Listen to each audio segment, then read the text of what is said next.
Hola a todos, ¿cómo están?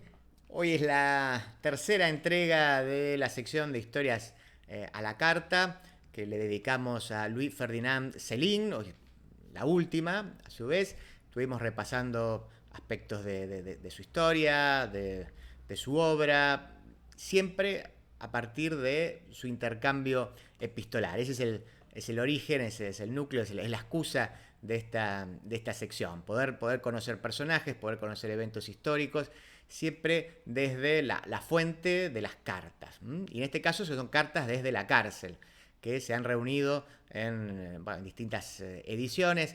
Nosotros lo que solemos hacer es hacer unos primeros minutos de introducción, a veces retomando artículos o prólogos de algunos de los libros, y después leer algún fragmento o alguna carta. En este caso son cortitas, se pueden leer completas. Recuerden que para los que se perdieron los capítulos anteriores, vayan a leerlo, igual eso se puede entender con cierta autonomía.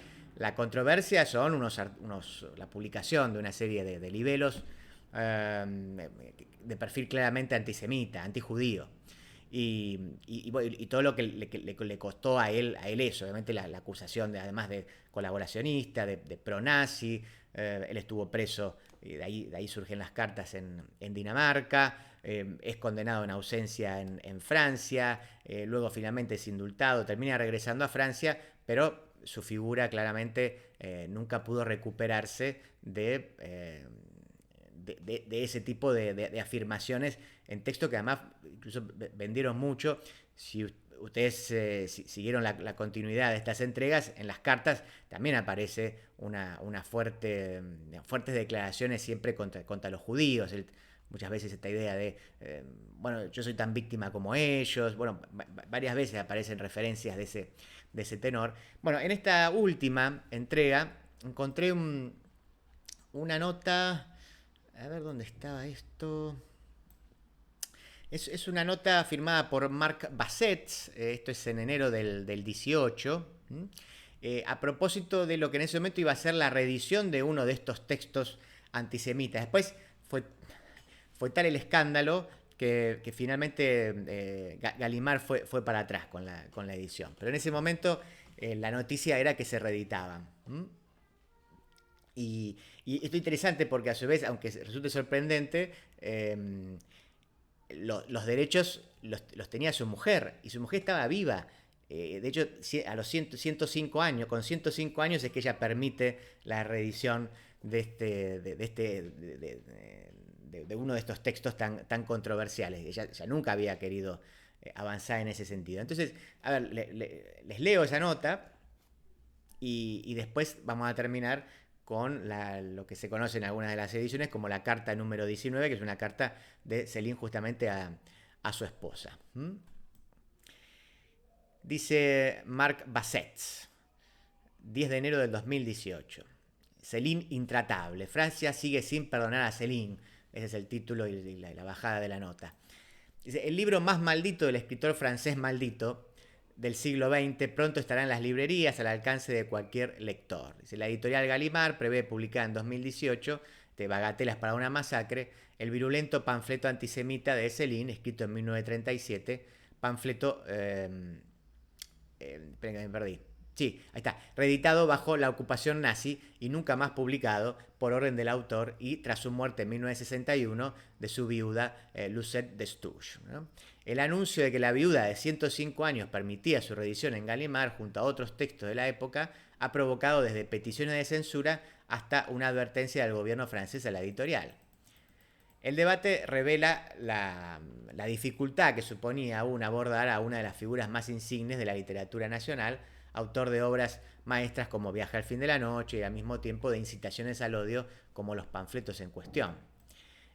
Bagatelas no estaba prohibido en Francia, pero era inhallable, salvo en caros ejemplares de segunda mano en librerías del anticuario, ediciones piratas de sellos de extrema derecha, versiones poco fiables en internet o desde el 2012 en una editorial de Quebec en Canadá.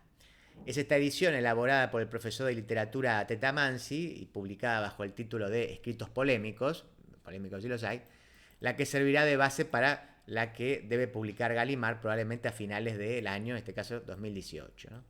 La edición francesa llevará un prefacio del novelista, crítico y periodista Pierre Azoulin, autor de novelas y ensayos sobre el periodo de la ocupación y reconocido lector celiniano. Consistirá en un volumen de unas 1000 páginas que incluirá, además de las bagatelas, los panfletos, los otros que veníamos mencionando, el de la Escuela de los Cadáveres, el otro de los backdrafts, que serán los bellos paños, de 1941, los textos Mea Culpa, el otro que se conoce como Homenaje a Solá, el otro que es Al que ha perdido la razón, dedicado a Sartre. Siempre afirmó haber escrito los panfletos en 1938 y 1939 con un objetivo pacífico y nada más. Para él los judíos promovían la guerra y él quería evitarla, no hay más. Algo habíamos leído en alguna de las cartas, ¿se acuerdan? Eso es lo que dice su esposa, ¿no? En Céline Secreto, que fue coescrito con Véronique Robert y publicado en 2001. Hoy mi posición sobre los 3 panfletos sigue siendo muy firme, añadía. He prohibido su reedición y sin descanso denunciado a quienes por motivos más o menos confesables clandestinamente los han publicado en Francia o en el extranjero.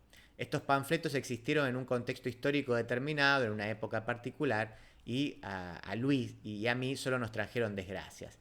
En nuestros días ya no tienen razón de ser.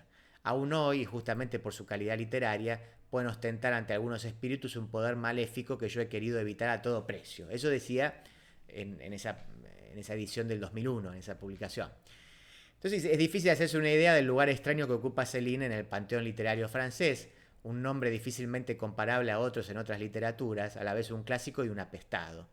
Libro poco leído, muy mitificado, Las bagatelas es clave para entender al autor. Lo escribió cuando ya había publicado Viaje al fin de la noche y Muerte a crédito, y selló su imagen como intelectual furibundamente racista, antisemita, filonazi, que acabaría la guerra huyendo a Alemania primero y a Dinamarca después, donde sería encarcelado. Bueno, esto ya lo vimos. El abogado, Guy Bolt, ejecutor testamentario de Céline, explicó hace unos días a la revista L'Obs los motivos que lo llevaron a él y a la viuda del escritor a cambiar de opinión sobre el libro. Se fue determinante, explicó, la publicación en 2015 de Los Escombros, el panfleto de otro famoso escritor antisemita de la época, que era Rebatet. Me di cuenta que asociaciones como el Consejo Representativo de las Instituciones Judías de Francia no reaccionaban. Me dije que la época había cambiado, que quizás había llegado el tiempo de publicar bagatelas, ¿no? Y finalmente dice, bueno, Lucet accedió. En 2031 las obras de Céline pasarán de todos modos al dominio público, lo que permitirá a otros sellos publicarlos. La intención, dijo en un comunicado la editorial Gallimard, es enmarcar y situar en su contexto unos escritos de una gran violencia, marcados notablemente por el odio antisemita del autor. Algunos lectores de Céline celebran que por fin puedan leer la misteriosa obra en condiciones sin tener que pasar por versiones dudosas en internet o desembolsar una suma onerosa. Algunos dicen lo venden por 300 euros. Otros han amenazado directamente con recurrir a los tribunales para impedir la publicación. Pienso hacer todo lo que esté en mis manos por evitarla. Tenemos leyes que nos permiten reprimir los discursos antisemitas. Los utilizaré, dijo uno de los abogados de la Asociación de Hijos e Hijas de Deportados en Francia y de hace décadas la figura más destacada en la lucha contra el antisemitismo. Un tercer grupo acepta que se publiquen los panfletos, pero acusan a Gallimard de hacerlo de manera apresurada. No estoy en contra, en principio, de la edición crítica, pero debe ser verdaderamente científica y estar controlada por un consejo científico formado por historiadores especialistas en la cuestión. De los años 30, el nazismo francés, colaboracionismo, la Segunda Guerra Mundial. Eso lo dice Taguieff, coautor de Céline, La raza, el judío. El modelo es un poco la excelente edición crítica de Mi lucha, de Hitler, publicada en Alemania bajo la égida del Instituto de Historia Contemporánea de Múnich en 2016. Es producto de un largo trabajo. El trabajo de escritura ha sido de unos 4 o 5 años, pero desde hacía una quincena de años los especialistas alemanes trabajaban en el texto. Sobre el cambio de opinión de la mujer respecto a la publicación de los textos, Taguieff afirma: no acuso a François Guibold de abusar de una persona débil, claro, 105 años, ¿no? Pero legítimamente podemos interrogarnos sobre la capacidad de decisión en conciencia clara de una dama de esa edad que no se encuentra bien. En el artículo del L'Obs, firmado junto a otros historiadores y profesores, Taguieff avisa de que el peligro que suponen los textos antisemitas de Céline persiste en un contexto en el que tanto en Francia como en Europa ocurre que se mate a judíos por ser judíos. El caso ha llegado hasta las más altas instancias del gobierno francés. Hace unos días, Frédéric Potier, delegado interministerial por la lucha contra el fascismo, el antisemitismo y el odio anti-LGBT, convocó al editor Antoine Gallimard y al prologuista Pierre Azoulin. Les transmitió su inquietud y les instó a garantizar el carácter científico de la edición y la calidad del aparato crítico, según un documento de la revista El Express. Para los responsables de la centenaria Gallimard, emblema de la calidad editorial, verse llamados a capítulo por las autoridades es insólito. Y la verdad que sí, que lo es. El caso Céline y todo lo que se le asocia, el antisemitismo, el colaboracionismo y el papel de los intelectuales en los momentos más oscuros de la historia, es más que un caso literario, es política e historia y afecta a la conciencia de un país. Esta es la nota completa de Marc Basset, la pueden encontrar en internet si buscan, se llama Céline Intratable. Francia sigue sin perdonar a Céline. Y yo quería terminar con la carta número 19, febrero de 1946, vamos a leer la fuente, dedicada, una carta a su mujer, dice así: queridita mía, esta carta excepcional para que nuestra corta entrevista de ayer no te deje demasiado triste. Pero no me quedo completamente estupefacto cuando te veo, al salir así de mi aislamiento bendito. Con que no te preocupes, me tratan muy bien, me alimentan admirablemente. ¿Se acuerdan que habíamos visto antes en el episodio 2 que había como una cosa bastante neurótica? Por un lado al abogado él le imploraba, lo apuraba, y con la mujer trataba de mostrarse como que todo estaba bien, para que la mujer no se preocupe. Dice, me alimentan admirablemente con un menú especial, demasiado. Dice, no me envíes más jamón, sobre todo que se estropea. Tampoco mudas que me estorban. Tengo de sobra, ¿sí? Para al menos un mes. Me ensucio muy poco, mis días pasan así. Me despierto hacia las 4 o a las 5. Oigo a los carceleros regresar y la cárcel animarse. A las 5 me levanto, entonces estoy un poco atontado. Hago la cama y me arreglo muy despacio. Nadie me mete prisa. Tengo todo el tiempo del mundo, friego el suelo 2 veces a la semana, pero también sin el menor esfuerzo. Los carceleros son muy amables conmigo. Después viene el paseo hasta mi jaula, donde estoy solo y me quedo 25 minutos al aire libre, lo que es un favor. Contemplo los pájaros y el cielo y la cima de los árboles, todo el espectáculo del mundo encantado de los vivos. No me muevo mucho porque sigo débil y enseguida me dan ligeros vértigos, pero me dejan ir tranquilamente a mi paso. Acabado el paseo, vuelvo a la celda donde espero el almuerzo, me quedo con la cabeza apoyada en las manos, me encuentro mejor así y pienso en mis asuntos y también en obras de teatro que hago y deshago. Me resulta bastante fácil, la verdad, quedarme conmigo mismo en un estado semisonámbulico, nada doloroso, muy agradable en el estado en que me encuentro. Me atienden muy bien, por la mañana me dan un calmante de parafina y granos de lino, hacia la 1 del mediodía más o menos, no tengo la hora exacta, llega el almuerzo muy cuidado y copioso. Después del almuerzo, si me siento animado, si no me duele demasiado la cabeza, trabajo en mi relato de nuestra miseria, por la parte de los malditos, que estoy empezando. No es un gran esfuerzo, esa clase de relato resulta fácil, no es como Guignols, en que todo está transpuesto. A propósito, espero que no me hayan revuelto nada demasiado, ni mi ballet para el Teatro Royal. Lo pondré en Maudit, ya son realmente todas internas, eh, ¿sí? de escritos de él, eh, no podemos pasar por alto. Hacia las 3 otro paseo de 25 minutos en mi jaula y después vuelta a la celda. Allí vuelvo a trabajar un poco y después me pongo a leer el libro o el periódico que tengo. Pronto llega la cena, muy copiosa, hacia las 6, después de eso 2 horas bastante duras, lo son en todas partes hasta la hora de acostarse, 2 horas en las que de verdad la melancolía del día se acumula, pero puedo otra vez refugiarme en mi estado fuera de la realidad, dice, por decirlo así, y leer y escribir un poco. A las 8 el día pasado, con que a la cama, tras tomar otro calmante de parafina y granos de lino, en conjunto, hay que reconocerlo, el día pasa muy deprisa. Olvidaba la bocanada de aire exterior que trae Politiken hacia las 2 de la tarde, cuyos titulares descifro con el diccionario, porque él no sabía leer el danés. Dice, con que ya estás, queridita mía, totalmente informada sobre mi vida, que se reproduce, como puedes imaginarte, idéntica de un día para otro. Espero el lunes tu visita, que me parece infaliblemente extraordinaria. Olvidaba también la encantadora visita de unos minutos que me hace la enfermera que habla francés y muy solícita para servirme. Solo deploro, y tú también, la pejiguera de la correspondencia. Dice, la verdad es que las cartas no llegan.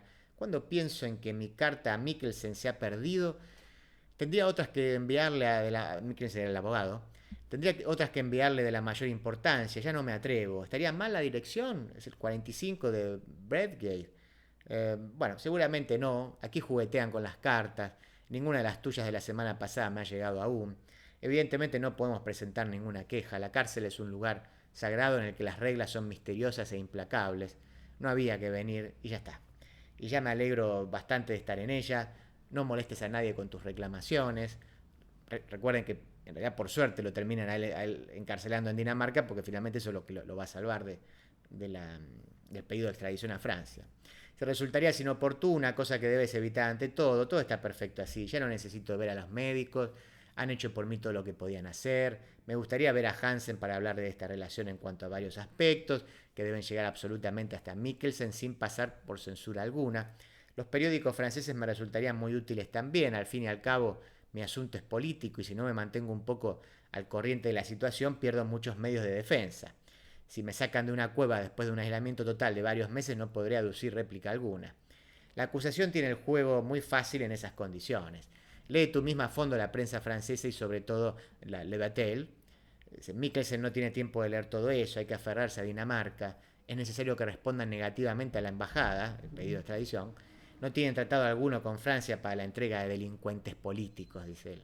Solo podría ser una fraternidad guerrillera, pero entonces tienen derecho incluso el deber elemental de preguntar antes de entregar al hombre, al escritor, en qué consistió su traición. Está acusado de traición a la patria.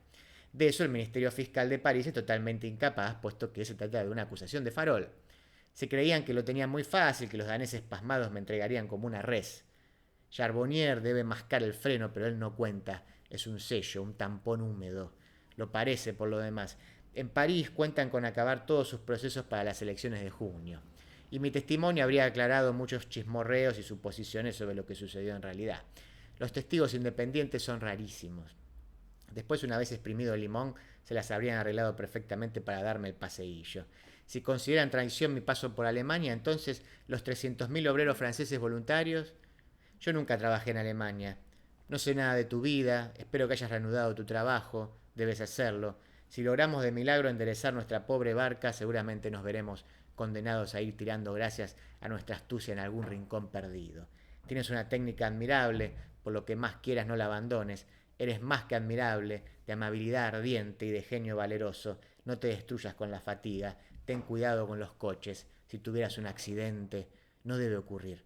Pronto va a comenzar nuestra última gran batalla. Tuyo. Y la mujer sobrevivió, y miren lo que habrá, miren que sobrevivió más de 100 años, por cierto. Este es el fin entonces. Con esto podemos cerrar estos que fueron 3 episodios dedicados a las cartas que Céline escribió desde la cárcel. Espero que les haya interesado sobre todo el personaje, que les haya por lo menos impulsado a leer más sobre él, eventualmente leer alguna de sus novelas. Sus textos antisemitas evidentemente son de muy difícil acceso. Si alguno tiene un interés particular en ello, aunque sea por lo menos para ver de qué se trata, yo no los he leído, no he podido hacerlo, pero me parece que siempre es interesante, por lo menos eso, exponer y conocer acerca de estos autores, acerca de las controversias, y luego, en todo caso, cada uno seguirá el camino en función de las motivaciones que un humilde espacio como este puede generarles.